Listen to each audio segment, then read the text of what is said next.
जय हिंद दोस्तों, मैं सेबी पंजीकृत सलाहकार नहीं हूं। यह वीडियो केवल शैक्षिक और सूचनात्मक उद्देश्य के लिए खासकर बनाई गई है। अपडेट, आज का भी कार्रवाई समाप्त हो चुकी है। एनसीएलटी में सीओसी ने भी सीधा सीधा जो है अडानी का साथ दिया है, या अडानी के पक्ष में बयान दिया है, एक तरीके से कह लीजिए। उन्होंने भी जो वेदांता की तरफ से उठाए गए सवाल थे उनके जवाब कुछ दिए हैं, और ये कई सारी वेबसाइटें जस्ट अभी अभी लिख रही हैं। ये यहाँ पे आप लोग देखोगे 7 मिनट पहले, 17 मिनट पहले, मतलब जस्ट अभी अभी खबरें आ रही हैं। आप भी जाके पढ़ सकते हो। बाकी मैं तो आपको समझाऊंगा ही कि हुआ क्या है एक्चुअल में, ठीक है ना। यहाँ पे तो इस तरीके से देख लीजिएगा, कुछ 19 मिनट पहले की यहाँ पे बताया जा रहा है। जेपी की संपत्ति के लिए अदानी की बोली को सीओसी की मंजूरी, वेदांता का अंतिम समय का संशोधन खारिज कर दिया। जो वो एक नहीं आ रहा था कि बाद में भी वेदांता ने एक संशोधन करके दिया था प्रस्ताव, उसको सीओसी ने नहीं माना, खारिज कर दिया, क्योंकि वो 8 अप्रैल या कुछ करके इसी तरीके से डेट को आया था, जो कि एक दिन बाद आया था वोटिंग के, तो उस वजह से उसको स्वीकार नहीं किया गया था। तो ये कुछ खबरें आ रही हैं, उसको मैं पढ़ के सुनाता हूँ। कल भी सुनवाई होगी, जी हाँ, अभी मंगलवार को भी सुनवाई पेंडिंग है, और उसमें भी बहुत इंपॉर्टेंट लोग जो है वहाँ पे देखेंगे, बयान देंगे। अब देखिए, ये लंबा चौड़ा आर्टिकल लिखा गया है, चलिए धीरे धीरे पढ़ते हुए समझेंगे इस न्यूज़ को। जे भी मतलब वही दिवालियापन मामला, लेनदारों की समिति ने अदानी की बोली का समर्थन किया है, वेदांता की विलंबित संशोधन को खारिज कर दिया, और क्योंकि बोली के बाद जो है कोई बदलाव नहीं स्वीकार किया गया।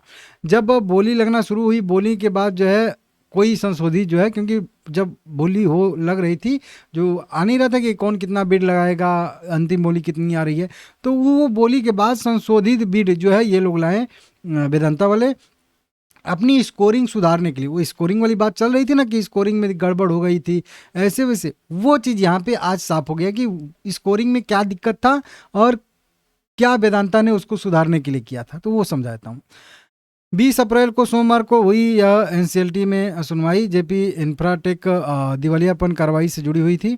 पेश हुए जो सीओसी की तरफ से पेश हुए थे। अब देखिए, सीओसी मतलब जो कमेंट्री ऑफ क्रेडिटर, जो लेनदारों की समिति थी, मतलब बैंक की तरफ से जो समिति बनाई गई थी उसके तरफ से उनका पक्ष रखने वाले थे, ये सॉलिसिटर जनरल तुषार पांडे मेहता ही थे, ने समाधान प्रक्रिया की निष्पक्षता का बचाव करते हुए कहा कि मूल्यांकन ढांचा पारदर्शी, बाध्यकारी और प्रस्तुत किए जाने के बाद ही के परिवर्तन से मुक्त था। मतलब जो कहे कि एक बार जो बाध्यकारी समझौता हुआ था, मूल्यांकन हुआ था, उसके बाद कोई परिवर्तन जो है मतलब नहीं किया जाना था, ये पहले से ही तय था। मेहता ने बताया कि समाधान प्रक्रिया एक विस्तृत और पूर्व घोषित स्कोरिंग तंत्र पर आधारित थी। कहा गया था कि जो भी बोली प्रक्रिया थी वो मतलब प्रोसेस के तौर पे लिखा गया था, या एक पहले से मतलब बताया गया था कि ये ऐसे ऐसे चीज़ चलेंगी सारी प्रक्रिया, ठीक है ना, तो उसमें कोई बदलाव की गुंजाइश नहीं है, ठीक है ना। तो ये जो है एक विस्तृत जो है प्रक्रिया, समाधान प्रक्रिया एक विस्तृत और पूर्व घोषित, पूर्व पहले से घोषित स्कोरिंग तंत्र पर आधारित थी, जो समाधान योजना अनुरोध जो है RFRP और प्रक्रिया नोट का हिस्सा थी। यह मूल्यांकन मैट्रिक्स ने प्रमुख वित्तीय मानदंडों पर आधारित अंक निर्धारित किए, जिनमें लेनदारों के लिए अग्रिम नगद वसूली, स्थगित भुगतान प्रतिबद्धताएं और व्यावसायिक कार्यों के पुनरुद्धार के लिए निर्धारित इक्विटी निवेश शामिल थे। तो ये कई सारी चीज़ें शामिल थी जो मैं पढ़ा हूँ, कि अग्रिम कोई कितना निवेश कर रहा है, वसूली का क्या है, ठीक है ना, स्थगित भुगतान कितना देने वाला है या स्थगित करेगा, व्यवसायिक कार्यों के पुनरुद्धार के लिए इक्विटी शेयर में निवेश कितना करेगा। मतलब ये रेजुलेशन के प्लान के बाद भी कंपनी में जो इक्विटी शेयर के थ्रू निवेश होता है ना, कि भाई कंपनी को जरूरत पड़गी तो प्रमोटर पैसा डालते हैं, वो कौन कितना पैसा डाल रहा है बाद में, मतलब अधिग्रहण के बाद। प्रत्येक मानदंड के विशिष्ट अंक थे जो सामूहिक रूप से समाधान आवेदकों की रैंकिंग निर्धारित करते थे, जो लोग भी आवेदन किए थे उनकी, ठीक है ना। इसमें बताया जा रहा है कि अदानी इंटरप्राइजेज को लगभग 70 अंक मिले थे, राउंड फिगर ही देख रहा हूँ, 70 अंक मिले थे, जो सबसे अधिक अंक प्राप्त हुए थे और सबसे मतलब ज़्यादा बोली मतलब अंक प्राप्त करने वाले बने थे, बोलीदाता के रूप में उभरी है। जो वेदांता लिमिटेड काफ़ी पीछे थी, बताया जा रहा है कि इनका लगभग 59 अंक था, 59 और 70, 11 पॉइंट का यहाँ पे अंतर था। ध्यान दीजिएगा, यहीं पे खेला है, 11 पॉइंट का अंतर था।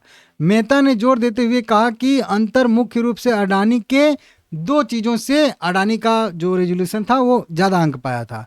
बेहतर अग्रिम भुगतान प्रस्ताव, जो कि 5-6 हज़ार करोड़ का, 6 हज़ार करोड़ का ऐसे दिए थे ना, है। अब तो वो डाटा फिर मैं भूल गया हूँ, नहीं तो देखना पड़ेगा फिर से। तो ज़्यादा पैसा फ्रंट पे ही पेमेंट कर रहे हैं 6 हज़ार करोड़ के आसपास, तो वो उसकी वजह से। और अस्थगित भुगतान और इक्विटी निवेश घटकों में मजबूत प्रतिबद्धताओं के कारण था।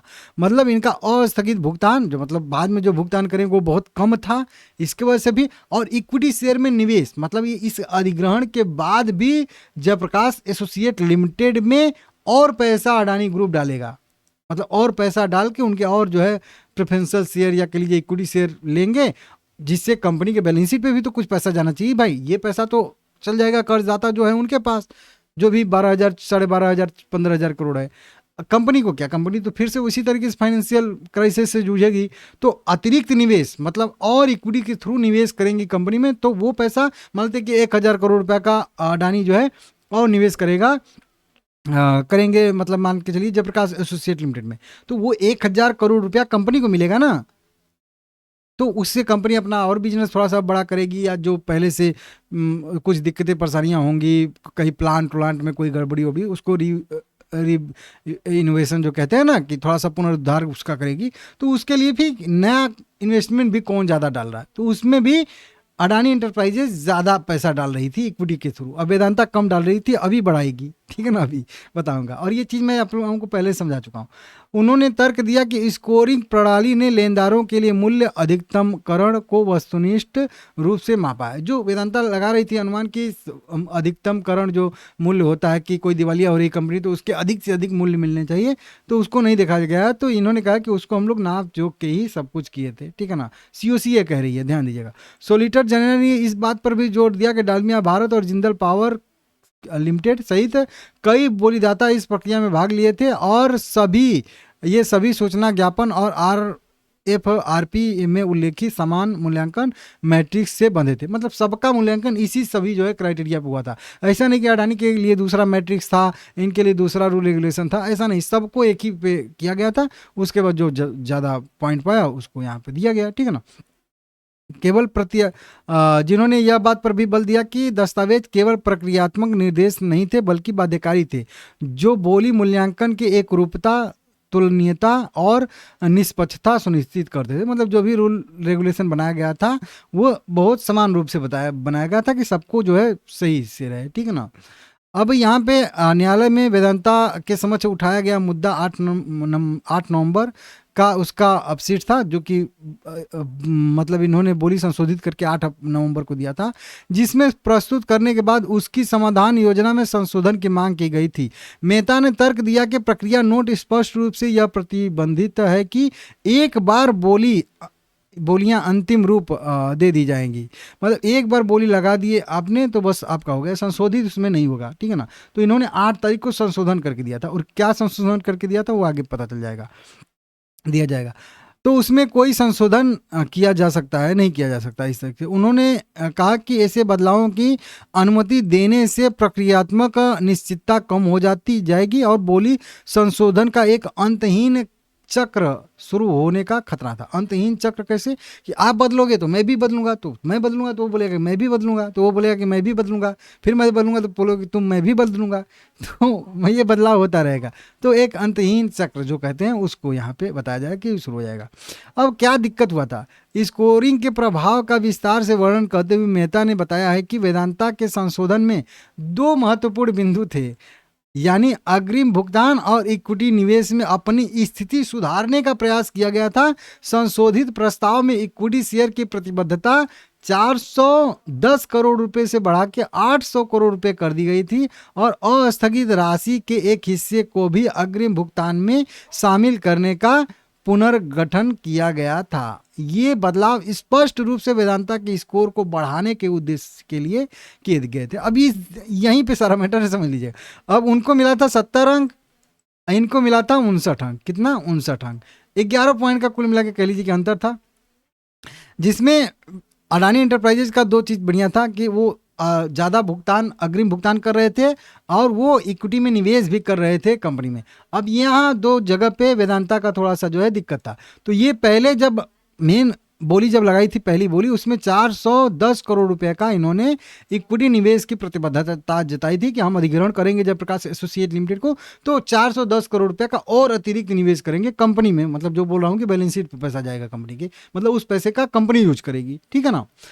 तो ये अब उसको बढ़ा के 410 करोड़ से क्या कर दिए थे कि 800 करोड़ कर दिए थे। कब? ये 8 नवंबर को, मतलब बोली जब समाप्त हो चुकी थी तब ये परिवर्तन करके दिखे थे, जब इनको लगा कि हम तो पिछड़ गए हैं स्कोरिंग में, तब इन्होंने किया था।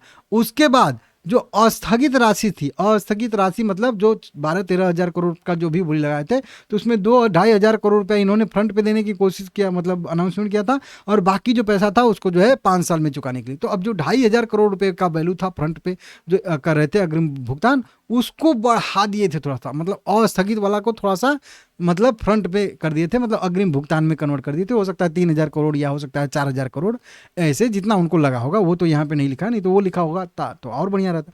तो ये दो चीज़ें उन्होंने सुधार के फिर से उस प्रस्ताव को दिया था, और वहीं सीओसी ने ठुकरा दिया था, और उसी पे कह रहे थे कि उन्होंने नहीं माना, मेरा प्रस्ताव ठुकरा दिया, ऐसे वैसे कर दिया, जबकि वो संशोधित था, ध्यान दीजिएगा, ठीक है ना। ये आपको पता होना चाहिए कि कौन सा पक्ष किधर है, ठीक है ना। बाकी कंपनियां तो हैं, लड़ती रहेंगी, ठीक है ना। मेहता ने बताया कि संकल्प पेशावर के कानूनी सलाह के संशोधित प्रस्ताव लेनदारों को भेजा था, जिसमें स्पष्ट रूप से कहा गया था प्रक्रिया के ढांचे के तहत प्रस्ताव जमा करने के बाद संशोधन करना अस्वीकार है। ऐसे संशोधन को स्वीकार करने से सभी बोलीदाता के लिए प्रक्रिया को फिर से खोलने के लिए आवश्यक हो जाता, मतलब सबके लिए भी चेंजेस करने की अनुमति दी जाती, ठीक है ना। इस तरीके से बताया जा रहा है। तो इस तरीके से देख लीजिएगा, उन्होंने बोली संबंधी संवेदनशील जानकारी को संभावित रिसीव के बारे में भी चिंता व्यक्त की। यह देखते हुए वेदांता के संशोधन विषय रूप से अग्रिम भुगतान और इक्विटी निवेश में स्कोरिंग की विशिष्ट कमियों को लक्षित करते प्रतीत होते हैं। तुलनात्मक अंतर के बारे में जागरूकता का जो है संकेत देते हैं। अब यहाँ पे भी था कि जो संशोधित इन्होंने बोली दिए थे पहले, उसमें भी जो 500 का अंतर था, उसके मुकाबले 300 करोड़ रुपए तक का ही अंतर फिर भी था वैल्यूएशन में दोनों लोगों के। तो इस वजह से भी वो संशोधित जो बोली थी उसको नहीं स्वीकार किया गया था ये कह लीजिए कि सीओसी के द्वारा, ठीक है ना। इस तरीके से यहाँ पे बताया गया है। तो इनकी तरफ से कहा गया है कि हम लोगों ने निष्पक्ष सब कुछ यहाँ पे किया है। इस मामले की अगली सुनवाई मंगलवार को भी होगी, जिसमें वेदांता या अडानी की ओर से कोई भी खंडन या प्रस्तुत मतलब किया जाएगा। तो मतलब जो अडानी है या फिर वेदांता है, जो काउंटर क्वेश्चन हो सकता है किया जाए, काउंटर तर्क जो हो सकता है कुछ किया जाए, वो सब जो है अब मतलब सोमवार तो बीत गया है, मंगलवार को भी होगा। तो अब मंगलवार को भी सुनवाई होगी। अब देखते हैं मंगलवार को क्या होता है, फिर मंगलवार के बाद बुधवार भी होता है कि नहीं होता है, तो देखते हैं। तो अभी फिर से मतलब मैटर जो है वो अटक चुका है, लेकिन अब जो है पलड़ा थोड़ा सा वेदांता का और हल्का हो चुका है, और अडानी का पलड़ा जो है थोड़ा सा और भारी हो चुका है। बहुत सारे लोग पूछ रहे थे कि आप बताइए आपको क्या लग रहा है। मैं तो शुरू से ही बोल रहा हूँ कि अडानी जीत रहे हैं, अडानी को मिल ही चुकी है कंपनी, ये तो बीच में अड़ंगा बेफालतू का लगाया है वेदांता ने। ऐसा नहीं कि मैं वेदांता के बहुत विरोध में हूँ, वेदांता शेयर मुझे बेकार लगता है, नहीं, वेदांता बहुत बढ़िया कंपनी है, बहुत मुझे अच्छी लगती है, लेकिन ये जो मतलब ये जो कार्य कर रहे हैं, ये कार्य मुझे पसंद नहीं है कुल मिला के, ठीक है ना। बाकी वेदांता बहुत बढ़िया कंपनी है। देख लीजिएगा शेयर में 1% की गिरावट आई है, ये गिरावट मार्केट की वजह से आई है, ऐसा नहीं कि इस फैसले वैसले में कोई इसे वैसे हुआ है, ठीक है ना। तो ठीक है, आप लोग देख लीजिएगा, ठीक है ना।